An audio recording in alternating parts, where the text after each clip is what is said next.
మొన్న జరిగిన election results మీద చాలామందికి డౌట్స్ ఉన్నాయి. ఒకసారి ఈ వీడియోస్ చూడండి.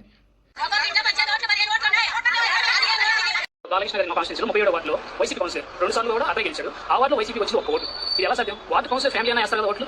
బీజేపీకి ఇక్కడ ఓటు బ్యాంక్ లేదు. బీజేపీ కూడా అన్ని సీట్లు గెలవడం అంటే దీంట్లో ఈవీఎం లో యొక్క పాత్ర ఉందనేది మేము భావిస్తున్నాం. సామాన్యులు ఇప్పుడు కాలనే చేశారు. జనం మాత్రం ఇటు చేశారు కానీ వీళ్ళ మధ్యలో కాలం చేశారు.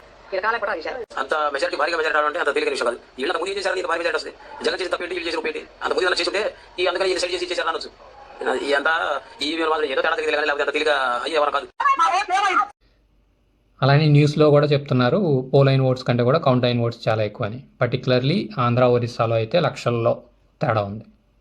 నా క్వశ్చన్ ఏంటంటే ఈ ఇష్యూని ఎవరు అడ్రస్ చేస్తారు? ఈ ఇష్యూకి సొల్యూషన్ ఏంటి? ప్రజాస్వామ్యంలో ప్రజలు వేసిన ఓటుకి వాల్యూ లేదా? మిషన్కే వాల్యూనా? ఈ ఇష్యూకి సొల్యూషన్ లేకపోతే నెక్స్ట్ ఎలక్షన్స్ కూడా వీళ్ళే ఓట్ మ్యానిపులేట్ చేసుకుని మళ్ళీ గెలుస్తారు. సో నా ఒపీనియన్ ఏంటంటే నెక్స్ట్ ఎలక్షన్స్కి పేపర్ బ్యాలెట్ యూజ్ చేయడం బెటర్. మీరేమంటారో కామెంట్స్లో చెప్పండి. పేపర్ బ్యాలెట్ బెటర్ అనేవాళ్ళు లైక్ కొట్టండి.